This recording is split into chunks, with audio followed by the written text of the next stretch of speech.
Welcome to stock study market অ্যানালিসিসের নতুন ভিডিওতে আপনাদের সবাইকে স্বাগতম। দেখুন, লাস্ট দিনে মার্কেটে আমরা একটা খুব ছোট মুভমেন্ট মার্কেটে দেখেছি এবং মার্কেটে 200 ডেজ সিম্পল মুভিং এভারেজের কাছে নিফটি ব্যাঙ্ক নিফটি ট্রেড করছিল এবং লাস্ট অ্যানালিসিস ভিডিওতে আমি এরকমটি শেয়ার করেছিলাম যে মার্কেটে এই লেভেলের কাছ থেকে বাউন্স আসতে পারে, বাট যদি লোকে ব্রেক করে 200 ডেজ সিম্পল মুভিং এভারেজ যদি মার্কেট ব্রেক করে তাহলে এখান থেকে আমরা আরও নিচের দিকে কারেকশান দেখতে পারি। দেখুন, মার্কেটে কি হবে কি না হবে এটা থেকে সব থেকে বেশি ইম্পর্টেন্ট বিষয় হচ্ছে এটাই যে মার্কেটে যখন আপনি ট্রেড করছেন তখন মার্কেটে আপনার লেভেল কোন লেভেলের নিচে আপনি এখান থেকে মার্কেটে সেল সাইডে প্ল্যান করবেন বা কোন লেভেলের উপরে মার্কেটে আপনি বাই সাইডে ট্রেড করবেন সেটা ইম্পর্টেন্ট, এবং মার্কেটের ওভারঅল একটা অ্যানালিসিস আপনার প্রয়োজন, যে অ্যানালিসিসটা আমি আপনাদের সঙ্গে রেগুলার বেসিসে শেয়ার করতে থাকি। তো মার্কেটে দেখুন, লাস্ট দিন যদি দেখে থাকি মার্কেট একটা লেভেলের মধ্যে রেঞ্জের মধ্যে ছিল, এবং একটা কথা যদি আপনি ধ্যান দেন যে মার্কেট এখান থেকে যারা 2021 সালের পরে মার্কেটে এসছেন তারা এরকম বড় কারেকশান, এরকম শার্প কারেকশান মার্কেটে দেখেননি, এবং যতবার মার্কেট নিচের লেভেলে এসছে, মার্কেট নিচের লেভেলে এসে 200 ডেজ সিম্পল মুভিং এভারেজের কাছে লাস্ট টাইম বোধহয় 2023 সালের মার্কেট একবার এসেছিলো এবং সেখান থেকে মার্কেট কিন্তু রিভার্স নেয়। বাট এইবারে দেখার বিষয় মার্কেট রিভার্স নিচ্ছে কিনা, কারণ এইবার কিন্তু ইস্যুগুলো একটু আলাদা, কারণ এইবার রেজাল্ট যেটা আসছে মার্কেটের অ্যাকচুয়াল ভ্যালুয়েশন তো ঠিকঠাক ছিল না, আমি অনেক দিন আগে থেকে আপনাদের সঙ্গে ডিসকাস করছিলাম। তো মার্কেট উপরের লেভেল থেকে কারেকশান তো এসছে, এবং এই লেভেলে মার্কেট সাস্টেন করবে কিনা এটা একটা বড় প্রশ্ন, কারণ 200 ডেজ সিম্পল মুভিং এভারেজ যদি মার্কেট ব্রেক করে, অ্যাজ পার টেকনিক্যাল কথা আমি আপনাদের সঙ্গে বলছি যে যদি 200 days simple moving average market break করে তাহলে মার্কেটের এখান থেকে আরও বড় কারেকশান কিন্তু আগামী দিনে আমরা দেখতে পারবো। সেক্ষেত্রে এটা শুরুবাত আপনি বলতে পারেন যে শুরু হচ্ছে কারেকশানের, এখনও পর্যন্ত কারেকশান শেষ হয়নি। তো আমি কাউকে ভয় দেখাচ্ছি না যে এখান থেকে মার্কেট বিশাল বড় ফল হবে, মার্কেট এখান থেকে সব শেষ হয়ে যাবে। ইনভেস্টমেন্ট তো অনেকদিন আগে থেকে আমি করতে আপনাদের সঙ্গে ডিসকাস করেছিলাম যে আমি নিজে পার্সোনালি ইনভেস্টমেন্ট থেকে বিরত থাকছি, বাট লাস্ট টাইম যদি আপনি দেখেন 23,900 বা 23,800 লেভেল থেকে আমি আপনাদের শেয়ার করছিলাম যে কিছু কিছু পরিমাণ ইনভেস্টমেন্ট আমি স্টক ওয়াইজ শুরু করছি। বাট ইনভেস্টমেন্ট বিষয়ে বিশাল কিছু বলার কিন্তু ইউটিউবে বাট বলা যাবে, বাট ইউটিউবে স্টক স্পেসিফিক ভিডিও সেইভাবে বানানো যাবে না। তো এই জন্য আমি আপনাদের সঙ্গে শেয়ার করছি। আপনারা ইনস্টাগ্রামে যারা যারা আমার সঙ্গে জয়েন করেননি তারা ইনস্টাগ্রামে জয়েন করতে পারেন, ভিডিও নিচে ডিসক্রিপশন বক্সে লিঙ্ক থাকবে, বা পাবলিক টেলিগ্রাম চ্যানেলে আমি লিঙ্ক শেয়ার করেছি। কিছু কিছু ভিডিও ওখানে আসতো আগামীতে, মানে বিগত দিনে। আগামী দিনে এখন আমি বেশি অ্যাক্টিভিটি শুরু করব ইনস্টাগ্রামে, বিভিন্ন স্টক নিয়ে আপনাদের সঙ্গে শেয়ার করব। বাট এই ইউটিউব প্ল্যাটফর্মে কিন্তু স্টকের ডাইরেক্ট রিকমেন্ডেশন তো আমি কোনো দিনই করি না, কিন্তু স্টক নিয়ে অ্যানালিসিস ডাইরেক্ট শেয়ার করা যাবে না। তো এই মুহূর্তে মার্কেটের যে সিচুয়েশানে দাঁড়িয়ে আছে, তো সেই সিচুয়েশান থেকে মার্কেটে কীভাবে ট্রেড প্ল্যান করা যেতে পারে, ইন্টারডে বেসিসে কীভাবে আমরা ট্রেড এখান থেকে প্ল্যান দেখতে পারি। দেখুন, সিম্পল বিশাল বড় অ্যানালিসিস কিছু থাকবে না, কিন্তু আপনি যদি মার্কেটে ট্রেড করেন তাহলে মার্কেটে আপনাকে বুঝতে হবে যে এই লেভেল থেকে আপনাকে কী করতে হবে।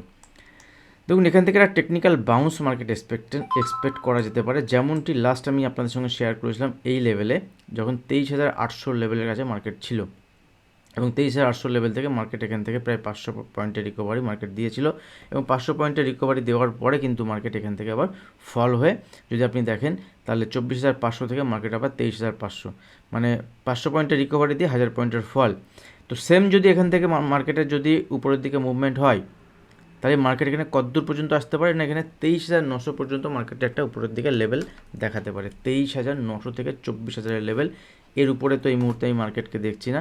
এর উপরে যদি মার্কেট সাস্টেন করে দেন আমরা উপরের দিকে লং সাইডে আগামী দিনে বলবো যে মার্কেটের এখানে সাপোর্ট নিয়ে গেছে, কারণ মার্কেটের 200-400 পয়েন্ট উপরে গেলে তখনই আপনি বুঝতে পারবেন যে মার্কেট অ্যাকচুয়াল বটম তৈরি করলো কি না। আর যদি ফার্দার মার্কেট দেখেন, আজকে আমাদের মার্কেট ছুটি, হলিডে, ওয়ার্ল্ডের অন্যান্য মার্কেট কিন্তু চলবে।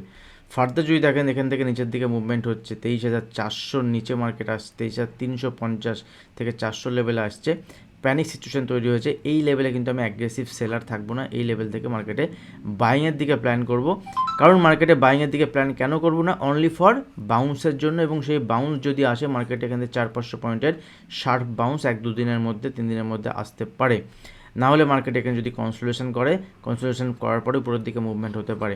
কিছু কিছু স্টকে আপনি দেখবেন, বিশেষ করে যে স্টকগুলোতে এফএমসি সেক্টরের কিছু স্টক, যেমন কোলপাল মানে কোলগেট কোম্পানির যে স্টক আছে, ডাব্বর, তারপরে হিন্দুস্তান ইউনিলিভার, এরকম কিছু স্টক আছে যে স্টকগুলো একদম নিচের লেভেলে খুব শার্প ফল হয়েছে, যে আমি আপনাদেরকে দেখাই। তো ওই স্টকগুলোতে কিন্তু আপনি বাইং সাইডে দেখতে পারেন ওখানে একটা রিভার্সাল আসতে পারে। এশিয়ান পেইন্ট, এই স্টকগুলোর উপরে আপনি নজর রাখতে পারেন। এই স্টকগুলোর উপরের দিকে একটা বাউন্স, কিন্তু বাউন্সের জন্য প্লে করতে হবে। যখনই বাউন্স আসবে না, বাউন্স এলে কিন্তু এখানে মোটামুটি 4-5% বাউন্স কিন্তু আসতে পারে এবং ট্রেডিং পারপাস আপনি এখানে এটাকে কাজে লাগাতে পারেন। তো যদি এখান থেকে উপরের দিকে মুভমেন্ট হয়, আর যদি মার্কেট দেখেন যে এখান থেকে নিচের দিকে মুভমেন্ট হচ্ছে, যদি 23,400 নিচে মার্কেট এখানে ক্লোজ দিচ্ছে বা 23,350 নিচে মার্কেট ক্লোজ দিচ্ছে, তাহলে মার্কেট কিন্তু এখান থেকে নেক্সট টার্গেট হবে, দেখুন মানে মার্কেটের নেক্সট টার্গেট হবে 23,000 এবং 23,000 লেভেল ব্রেক করলে এখান থেকে বাজেটের যে লো ছিল 21,800, এই লেভেল পর্যন্ত মার্কেট আগামী দিন আসতে পারে। এবার এই শার্প মুভমেন্ট এইভাবে কোনো বড় নিউজ না হলে আসে না। যদি সাধারণভাবে মার্কেটে মুভমেন্ট হয়, সিম্পল মুভমেন্ট হলে এইভাবে বাউন্স আসে মার্কেটে, এবং বাউন্সে কিন্তু আবার আমাদের সেলিং অপরচুনিটি দেখে সেখানে কাজ করা যেতে পারে। অলরেডি দেখবেন এফএনও থেকে সেবি এফএনওর উপরে অনেক কিছু রুলস রেগুলেশন নিয়ে এসছে, 20 তারিখের পরের থেকে এগুলো অ্যাপ্লিকেবল যখনই হবে মার্কেটে, সেক্ষেত্রে কিন্তু ভলিউম কিছুটা হলেও কম হবে, কারণ এফএনওর লট সাইজ বেড়ে যাচ্ছে। এবং এর সাথে সাথে আমি আপনাদের সঙ্গে আগেও শেয়ার করেছিলাম, একটা প্রেডিকশান আপনাদের সঙ্গে শেয়ার করেছিলাম যে এফএনও যেমন ইন্ডেক্সে কমছে, সেরকম ইন্ডেক্সে কমলেও স্টকের ক্ষেত্রে এফএনও মানে ফিউচার অ্যান্ড অপশনের অ্যাক্টিভিটি বাড়বে। অলরেডি সেবি থেকে ডিক্লেয়ার করা হয়েছে যে 45 নিউ স্টকে এফএনও চালু হচ্ছে, 45 নিউ স্টক যেগুলোতে ফিউচার অপশান চালু হচ্ছে। তো যদি আপনি স্টকে ট্রেড করেন তাহলে তো বিশেষ কিছু অসুবিধা নেই, বাট যদি আপনি ইন্ডেক্সে ট্রেড করেন সেক্ষেত্রে ইন্ডেক্স ট্রেডিং কিন্তু একটু ডিফিকাল্ট হবে আগামী দিনে। বাট মাথায় রাখবেন এই লেভেল থেকে যদি বাউন্স আসে, বাউন্সের লং সাইডে প্লে করব, কিন্তু সেটা বাউন্সের জন্য, নট ফর এখান থেকে বিশাল বড় র্যালি আসবে। র্যালি আসতে গেলে মার্কেট 24,200 উপরে যদি সাস্টেন করে, সেক্ষেত্রে দেখা যাবে। আগামী দিনে আমি যেহেতু আপনাদের সঙ্গে অ্যাক্টিভলি ভিডিও শেয়ার করি, সেক্ষেত্রে ডিসকাশন থাকবে। আর আজকে দেখা যাক ইউএস মার্কেট কেমন ক্লোজ হয় বা অন্যান্য মার্কেটের কেমন ক্লোজ হয়, আমাদের মার্কেট কেমন কী হয় না হয়, তার বেসিসে আমরা একটা ভিডিও আমি আপনাদের সঙ্গে শেয়ার করবো ইন্টারডে বেসিসে কীভাবে ট্রেড প্ল্যান করছি, এটা নিয়ে সানডে বা স্যাটারডেতে আমি শনিবার ও রবিবারের মধ্যে আমি একটা ভিডিও আপনাদের সঙ্গে শেয়ার করবো। এছাড়াও আরও অনেক কিছু বিষয় নিয়ে ভিডিও বানানোর আছে, বিভিন্ন স্টক নিয়ে ভিডিও বানানোর আছে, সেগুলো আমি ইনস্টাগ্রামে এখনও যারা জয়েন করেনি, ইনস্টাগ্রামে ইনস্ট্যান্ট জয়েন হয়ে যান। ওখানে কিন্তু ভিডিও, ছোটো ছোটো ভিডিও আসতে থাকবে, বিভিন্ন স্টকের বিভিন্ন ভিডিও আমি শেয়ার করতে থাকবো। এটা গেল নিফটির চার্ট। কারণ নিফটি দেখুন যে লেভেলে রেজিস্ট্যান্স ফেস করেছিল, সাপোর্ট ফেস করেছিল এতদিন, সে লেভেলটা ছিল এই লেভেলটা, এই লেভেলটা, এই লেভেলটা, এই লেভেলটা, এই লেভেলটা। এটা হচ্ছে কোন লেভেল? ওই 24,000-এর লেভেল, অলমোস্ট 23,900 থেকে 24,000, এই লেভেলে গিয়ে নিফটি রেজিস্ট্যান্স ফেস করবে যদি এখান থেকে কোনো বাউন্স আসে। দেখুন সমস্যা একটা হচ্ছে ইউএস মার্কেট, যদি আমরা দেখি ডোনাল্ড ট্রাম্প এসছেন, দেখুন এই যে ডোনাল্ড ট্রাম্প আসা বা কে আসবে না আসবে এগুলো থেকে মার্কেট চলে না। মার্কেট আগে থেকে ডিফাইন থাকে যে মার্কেটে কী হবে কি না হবে, এগুলো আগে থেকে মার্কেটে ঠিক করা থাকে।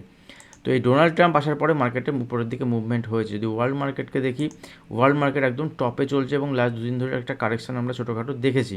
যদি আমরা এখানে ওয়ার্ল্ড মার্কেটের ক্ষেত্রে দেখি, দেখুন ডাউ জোন্স উপরের লেভেল থেকে একটা টপ ফরমেশনের মতো কাজ করছে দুদিন ধরে, এবং গতকালও একটা কারেকশান আমরা দেখেছি। তো এখান থেকে দেখুন ডোনাল্ড ট্রাম্প মানে ইউএস প্রেসিডেন্ট হিসেবে এখনও নির্বাচিত হয়নি, কিন্তু মোটামুটি হয়ে গেছেন যখন ডোনাল্ড ট্রাম্প, তারপর থেকে মার্কেট এখানে 42,200 থেকে মোটামুটি অলরেডি 40,400, 44,500, ঠিক আছে, মোটামুটি 2,000-2,500 পয়েন্টের র্যালি তো ডাউ জোন্স দিয়েছে।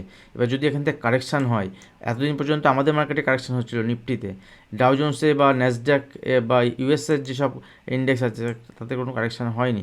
যদি এখানে কারেকশান স্টার্ট হয়, অলরেডি বন্ড ইল্ড এখন লাস্ট 1 বছরের হাইতে চলছে। বন্ড ইল্ড বাড়া মানে বন্ড মার্কেটে টাকা ইনভেস্ট হচ্ছে, মানে হচ্ছে ইনভেস্টাররা বন্ড কিনছেন। দ্যাট মিনস এখান থেকে ক্যাপিটাল মার্কেট যেটা আছে আমাদের, যেটা ইকুইটি মার্কেট থেকে টাকা শিফট হচ্ছে অলরেডি। দেখুন ওয়ার্ল্ডের ক্ষেত্রে, ওয়ার্ল্ড ইকোনমিতে যদি আমরা দেখি, তাহলে টাকা লিমিটেড, এই লিমিটেড টাকা কখনো ক্রিপ্টো মার্কেট, কখনো বন্ড মার্কেট, কখনো কমোডিটি মার্কেট, কখনো ইকুইটি মার্কেট, তারা শিফট করে বড় বড় যারা ইনভেস্টার আছে।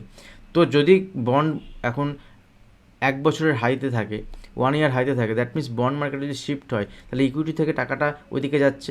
দ্যাট মিনস বন্ড মার্কেট যদি এভাবে মুভমেন্ট হয়, তাহলে ইকুইটি মার্কেট কিন্তু এখান থেকে টাকা এখান থেকে বের হবে। অলরেডি ইন্ডিয়ান মার্কেট থেকে বের হয়েছে, অন্যান্য মার্কেট থেকে যদি বের হয় তাহলে ইন্ডিয়ান মার্কেট কিন্তু আরও কারেকশান আমরা দেখতে পারবো। আরেকটা বিষয় আমি আপনাদের সঙ্গে শেয়ার করেছিলাম কয়েকদিন আগে একটা ভিডিও, যে মার্জিন ট্রেডিং, যারা মার্জিন ট্রেডিং করে এতদিন ধরে প্রচুর টাকা কামিয়েছেন মার্জিন ট্রেডিং থেকে, সেই মার্জিন ট্রেডিং কিন্তু ট্রিগার হতে স্টার্ট করবে।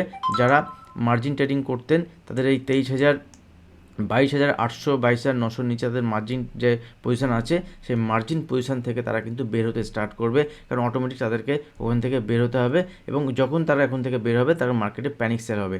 এই মুহূর্তে লাস্ট যে সেলটা এসেছে 23,800 থেকে যদি আমরা দেখি, 23,800 থেকে 23,500, এখানে এফআইআই বিশাল বড় সেলিং ছিল না, এখানে ডিআইআই সেলিং তো ছিল না, ডিআইআই বাইং ছিল। তাহলে সেলটা হলো কোত্থেকে? সেলটা হলো কিন্তু রিটেলের যে ক্যাশ মার্কেটে পজিশান রিটেলের, সেই ক্যাশ মার্কেট রিটেলের পজিশান কিন্তু এখান থেকে খালি হয়েছে। তো এই বিষয়গুলো মাথায় থাকবে আগামী দিনে ট্রেডিং করার সময়। আর ইম্পর্টেন্ট লেভেল তুমি আপনাদের সঙ্গে শেয়ার করতে থাকবো। আপনাদের যেটা করতে হবে, ভিডিওতে একটু যদি ভিডিও ভালো লাগে ভিডিওতে একটু লাইক করতে হবে আর ভিডিও শেয়ার করতে হবে। আপনারও যদি কোনো মতামত থাকে সেই মতামতগুলো আপনার ভিডিওর কমেন্ট সেকশানে জানাতে হবে। তাহলেই কিন্তু আগামী দিনে আমার দিক থেকে আরও ভিডিও আপনাদের জন্য বানাতে উৎসাহ পাবো, আরও ভিডিও আসতে থাকবে। দেখুন, যদি সিম্পল আমি এখানে ব্যাঙ্ক নিফটির ক্ষেত্রে দেখি, দেখুন ব্যাঙ্ক নিফটির ক্ষেত্রেও কিন্তু ব্যাঙ্ক নিফটি একটা ইম্পর্টেন্ট লেভেলের কাছে ট্রেড করছে। এবং এই ব্যাঙ্ক নিফটি যদি আমরা দেখি, দেখুন ব্যাঙ্ক নিফটি চার্ট যদি আমরা দেখি, ব্যাঙ্ক নিফটিও একটা ইম্পর্টেন্ট লেভেল ব্রেক করেছে। এবং ব্যাঙ্ক নিফটি যদি এখন রেজিস্ট্যান্স লেভেল দেখেন, রেজিস্ট্যান্স লেভেল মানে কি? রেজিস্ট্যান্স লেভেল মানে হচ্ছে যেখানে সেলিং প্রেশার আছে মার্কেটে, সেই সেলিং প্রেশার হচ্ছে এই লেভেলটা। কারণ এই লেভেল এতদিন মার্কেট হোল্ড করছিল, দেখুন এই লেভেলে মার্কেট এতদিন হোল্ড করছিল, এই লেভেলে হোল্ড করছিল 3বার এবং ফার্স্ট টাইম ব্রেক করেছে। তো এখান থেকে এটাকে বলে রিটেস্ট বলে নর্মালি, তো রিটেস্ট বলতে পারেন বা এখান থেকে আবার এই পর্যন্ত আসা বলতে পারেন। যদি মার্কেটের উপরের দিকে মুভমেন্ট হয় তাহলে 50,750 থেকে 50,800 এখন রেজিস্ট্যান্স লেভেল হিসেবে কাজ করবে, আপনারা যেটা টেকনিক্যাল টার্মে বলেন। তো এই রেজিস্ট্যান্স, এটা সেলিং জোন, এখানে এলে মার্কেটের সেলিং আবার দেখাতে পারে। এবং যদি মার্কেট এর উপরে হোল্ড করে তাহলে এই চ্যানেলের মধ্যে এলে মার্কেট আবার এই চ্যানেলের মধ্যে চলে আসতে পারে। তো কন্ডিশন এটাই যে মার্কেট যদি এখানে আসে, এখানে ছোটোখাটো স্টপ লসের বেসিসে, যেহেতু অপশানের মাধ্যমে কাজ করি, ছোটো অপশানের ছোটো প্রিমিয়াম এবং ছোটো স্টপ লসের বেসিসে এখান থেকে কিন্তু কাজ করা যেতে পারে সেল সাইডে। তাহলে নিচের দিকে এখানে টার্গেট আমরা দেখতে পারি। আর ফার্দার যদি এই লোকে ব্রেক করে, মোটামুটি 50,000 বা 49,900 লেভেলকে ব্রেক করে, তাহলে ব্যাঙ্ক নিফটি এখান থেকে নিচের দিকে অ্যাসাজ বড় কোনো সাপোর্ট লেভেল তো এই মুহূর্তে নেই। ব্যাঙ্ক নিফটির নেই যে সাপোর্ট লেভেল আছে এটা হচ্ছে 49,500 থেকে 600 কাছাকাছি। এবং এই লেভেলে যদি ব্রেক করে তাহলে ব্যাঙ্ক নিফটি এখান থেকে 49,000 এবং 48,800 থেকে 48,500। দেখুন লাস্ট টাইম আমি আপনাদের সঙ্গে শেয়ার করেছিলাম, যদি ব্যাঙ্ক নিফটি এখান থেকে 51,000 লেভেল ব্রেক করে, এখান থেকে আমি 1,000-1,500 পয়েন্টের মুভমেন্ট যেদিকে দেখতে পারি। অলরেডি 1000 পয়েন্টের মুভমেন্ট হয়ে গেছে। যারা ক্যাপচার করতে পেরেছেন করেছেন, আর যারা পারেননি তারা ওয়েট করুন। অ্যাগ্রেসিভ ট্রেড করার কোনো দরকার নেই। ইন্টারে বেশি যখন আপনি কাজ করবেন, যদি আপনি ইন্টারে চার্ট দেখেন, দেখুন ইন্টারে চার্টে আপনাকে সবসময় মৌকা দেবে না। মার্কেট যখন উপরে গেছে, উপর থেকে এই যে মুভমেন্টটা হয়েছে, এই মুভমেন্টটা আপনি ক্যাপচার করতে পারেন বা এখান থেকে একটা মুভমেন্ট ক্যাপচার করতে পারেন। সারাদিন যদি বসে থাকেন এই মার্কেটে তাহলে কিন্তু আপনার লস হওয়ার সম্ভাবনা বেশি থাকবে, সেটা কিন্তু মাথায় রাখতে হবে। কারণ মার্কেট যদি আপনি সারাদিন বসে থাকেন এই মার্কেটে, তাহলে কিন্তু আপনার লস হওয়ার সম্ভাবনাই বেশি থাকবে। এটা মাথায় রেখে আপনি কাজ করবেন। ইন্টারে ট্রেডিং যদি আপনি করেন, স্টক তো প্রত্যেক দিনই আসে আপনার কাছে। দেখুন টপ গেনারও আছে, টপ লুজারও আছে মার্কেটে। দেখুন এখানে যদি আপনি দেখেন, টপ গেনারের মধ্যে আইচার মোটর 6%, এখানে যদি আপনি দেখেন, এবং Deepak nitrate, Apollo tyre, Balkrishna industry, এগুলো 3% থেকে 6%-এর মুভমেন্ট হয়েছে। এবং যদি আপনি নেগেটিভ সাইডে দেখেন, তো নেগেটিভ সাইডেও এরকম স্টক আছে যে স্টকগুলোতে PI industry, Crompton, IGL, Hindustan Unilever, এই স্টকগুলোতে 3% থেকে 4% নেগেটিভ সাইডেও মুভমেন্ট হয়েছে। তো স্টকে ইন্টারে ট্রেড করতে গেলে আপনাকে পার্টিকুলার টাইমের বেসিসে কাজ করতে হবে। এবং পার্টিকুলার টাইম মোটামুটি আপনি 11টার মধ্যে যদি কাজ করে নেন, সেক্ষেত্রে আপনি 2-3টে স্টক পেয়ে যাবেন। তার বেসিসে আপনাকে কাজ করতে হবে। সারাদিন বসে থাকলে মার্কেটে লস হবে। সারাদিন বসে থাকলে যদি আপনি এখানে বা ফোন পকেটে রেখে কাজ করেন, বা যদি মনে হচ্ছে এটা হবে, মনে হচ্ছে ওটা হবে, এগুলো করতে যাবেন না। এগুলো করা এই মুহূর্তে ঠিক নয়। অ্যাজ পার আমার সাজেশান বলতে পারেন, বাট আমি কোনো সেবি রেজিস্টার অথরাইজ পারসন নয়, সেবি রেজিস্টার্ড অ্যানালিস্ট নয়। তো আমার ভিউ আমি আপনাদের সঙ্গে শেয়ার করি। মিড ক্যাপ সিলেক্ট দেখুন লাস্ট দিন ওই সাপোর্ট লেভেল ওখানে সাপোর্ট নিয়েছে, বাট যদি এখান থেকে 11,900 লেভেলকে ব্রেক করে এখান থেকে নিচের দিকে আরও মুভমেন্ট কিন্তু দেখাতে পারে, জাস্ট পুল ব্যাকের জন্য এখান থেকে একটা পুল ব্যাক দেখাতে পারে। ফিন নিফটিতে আমি আপনাদের সঙ্গে শেয়ার করেছিলাম যে ফিন নিফটির এখনও নিচের দিকে কিছুটা জার্নি বাকি আছে, এবং সেই জার্নিটা হবে 23,000-এর নিচে। যদি ফিন নিফটি পিছল আসে, পিছলাই যদি এর নিচে, তাহলে ফিন নিফটিতে এখান থেকে আর 400-500 পয়েন্টের মুভমেন্ট কিন্তু নিচের দিকে দেখাতে পারে।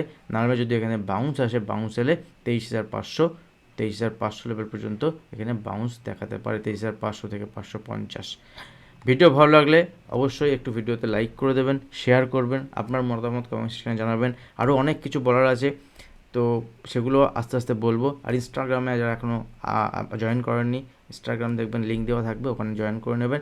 ওখানেও স্টকের ভিডিও আমি শেয়ার করতে থাকবো। আর যারা পাবলিক টেলিগ্রাম চ্যানেলে জয়েন করেননি, পাবলিক টেলিগ্রাম চ্যানেলে সমস্ত আমি নিউজ ইভেন্ট থাকলে সেগুলো শেয়ার করতে থাকি, আপনারা ওখানেও জয়েন হতে পারেন। আজ ভিডিও এখানে শেষ করছি, দেখা হবে নেক্সট ভিডিওতে। ধন্যবাদ।